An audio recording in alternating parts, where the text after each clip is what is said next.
Hello everyone, welcome to today's video where we are going to take a look at round 10 and the final round of the Goa International Grandmaster Chess Tournament being held in Goa from the 11th to the 19th of January.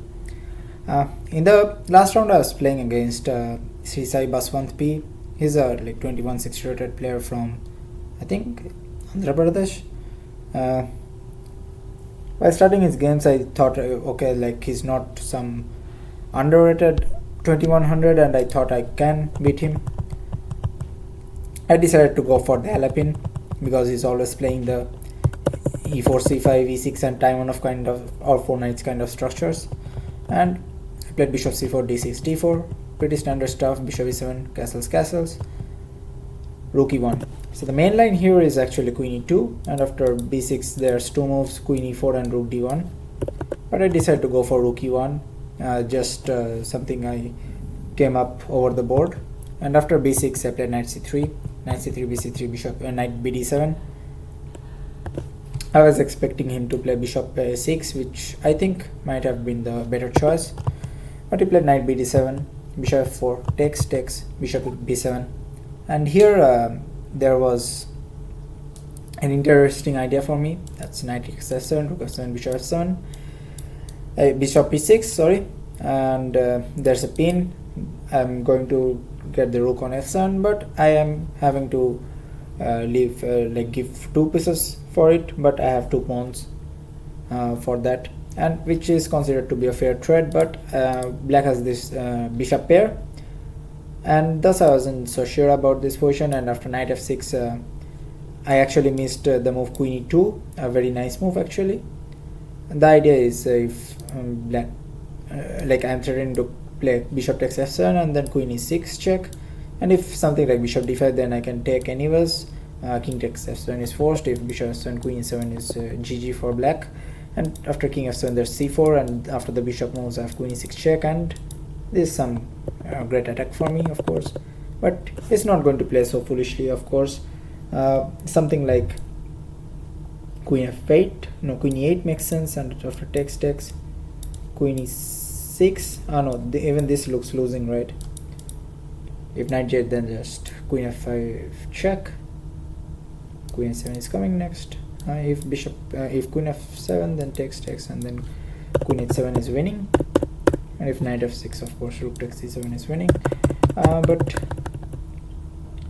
queen e6, what is the saving move for black actually here?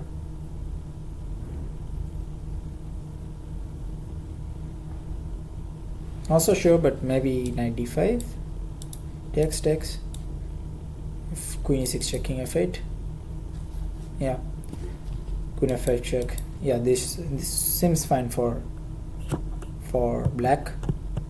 The knight on d5 is pretty strong, hinting at knight takes f4 next, and then queen d5 is coming. Maybe engine says it's 0-0s, but I don't know. I played rook e3, knight f6, which is an inaccuracy I think, and I should have gone for rook h3, but I played rook g3. Rook h3 is like the most normal move here, and my rook is very active.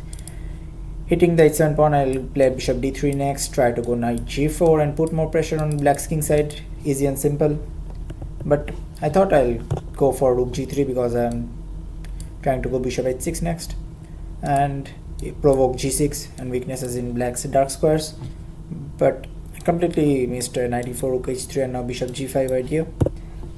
I only saw knight g5, and here black can try to take a draw here, but I am just going to play rook e3, of course, and bishop d3 is coming next, h4 is coming, hitting the knight, and this knight is in a very awkward situation. I played rook h3, bishop g5, and here I was already feeling very sad because rook h3 was on my radar, right? If I had seen rook g3, knight e4, rook h3, bishop g5, I would never play rook g3. So I played here I found the best moves in a row: queen g5, queen c2, looking at this pawn, kind of pinning the knight. I'm aiming to go rook e1 and hit the knight next. My knight on e5 is actually looking pretty good and black cannot kick it away with something like f6 because the e6 pawn is going to fall then. So I played queen c2, and after rook's fc8 I played rook e1, queen d2. I think the only move, queen d2, knight d2, bishop d3. And here already black is in a very difficult situation. I saw that g6 doesn't work because of knight f7, of course, if king f7, rook h7 and the bishop on b7 is falling. And if h6, I can play something like, I can actually play something like rook e2, I think. The knight has no escape squares, so I think rook c3 is forced, rook d2, rook c1 check, this, I saw all these lines, and knight d3, I thought I was winning here. And maybe I am actually winning here after rook e1 next. And so what can be the, like h6 was the best move by the engine actually, but I don't know what is happening after rook e2. Yeah, maybe the engine saw some crazy ideas. Maybe f6 is there. It seems very inhuman. It's weakening, right? Yeah. But my opponent played f5, which is like the more common move, the more human move, and I played g4 here. I saw f3 doesn't work because of bishop d5, and black's knight is escaping via c4 square, and I have no way to stop it, and my rook on h3 is looking very, very dumb. I played g4, he played rook takes c3, and his idea is if g takes f5, he can play a knight f3 check, beautiful intermediate move, and after knight f3, rook d3, it is white who is in trouble now. This bishop is just a monster here. But I found a great move here, rook d1, and the point is black's knight is now trapped. There's no knight e4 because of bishop e4, rook h3 and bishop b7, gg. And if something like rook c8, which was on my radar for a long time, rook d2, rook c1 check, bishop f1, bishop a6, knight d3, fg4, and now rook e3, rook e1 with the same ideas white is getting saved, and is going to be a piece up for 2 pawns, but it's not going to be very long before which black loses the e6 and g4 pawns, I think. But my opponent found the best move, knight f3 check. I took on f3, bishop f3, knight f3, and here already my opponent was quite low on time, 5 minutes. I had 17 minutes or 18 already. fg4, and here already I had seen that I have knight g5, double attack on these pawns, h6, knight takes e6, and here he played rook c8.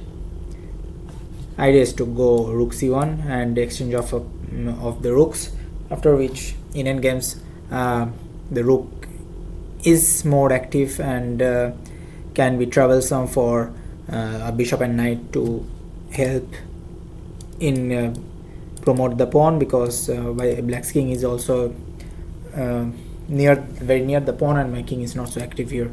So I activated my king with king g2, king f7. If rook c1, there's always rook d2, the point of playing king g2 first, because if d5, I think just rook c1 and black is able to hold. King f7, and here something very, very bad happened. I was almost going to play d5 here, but I suddenly saw that bishop f5 is a nice line, and the point is after knight f4, bishop e6 check, d5, I can my bishop on e6 will be a monster, and also I'm attacking the g4 pawn, and there is no way for black to defend it. If rook c1, again rook d2, and I had seen that if g6, bishop g4, h5 doesn't work because of knight g5 check, and we pick up the rook on c8. But I had completely missed this move, king f6, and I was like, oh my god. I took on g4, h5, bishop h5, king e6, and this is how the game went. But something very simple like bishop d5, if rook c1, rook d2.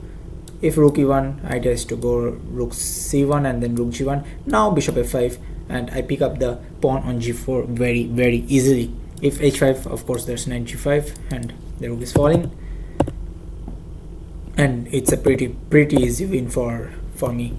But I blundered with bishop f5, terrible blunder. I was like, oh, I have no excuse how I made this blunder. I had like 17 minutes on clock, my opponent at 5 minutes. I just blitz out bishop f5 after 1.5 minutes of thought. Like, how could I do this?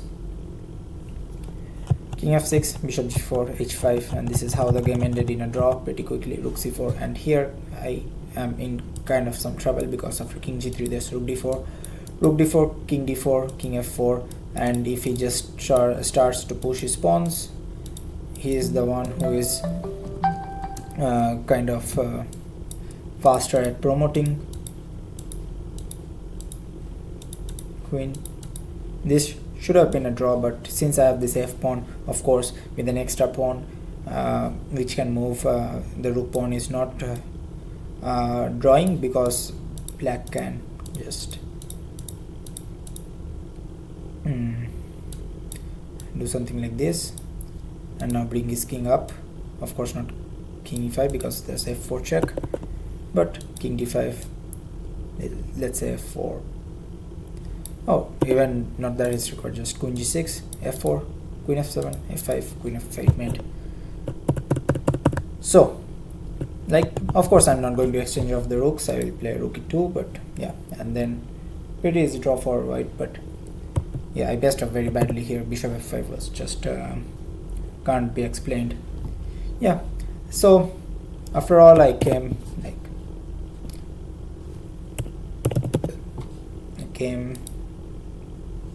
38th in the tournament, which is not very bad, but it's not what I expected after a good start.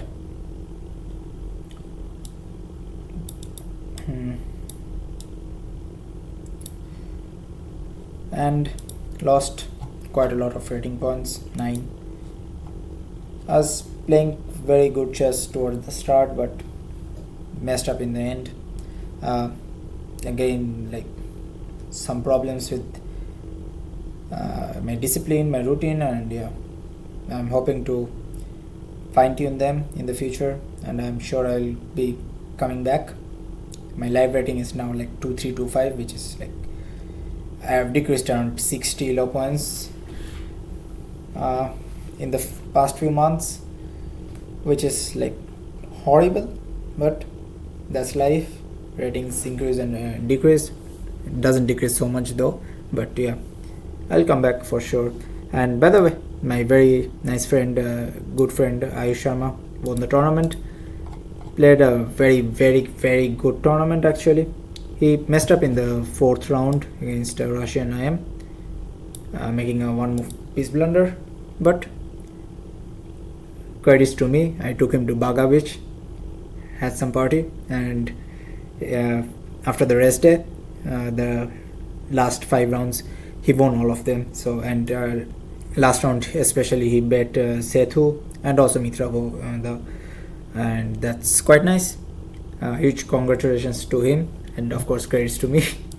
But yeah, so I hope you enjoyed the recap of today's round, and I don't know what tournament I'm going to play in the next few months, or even if I'm playing, those won't be on DGT boards, so I won't be giving my prep for free, of course. So I hope you enjoyed the recap. Hit the like button and the subscribe button if you haven't already.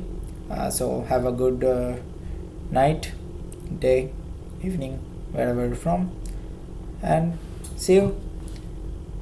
Hare Krishna.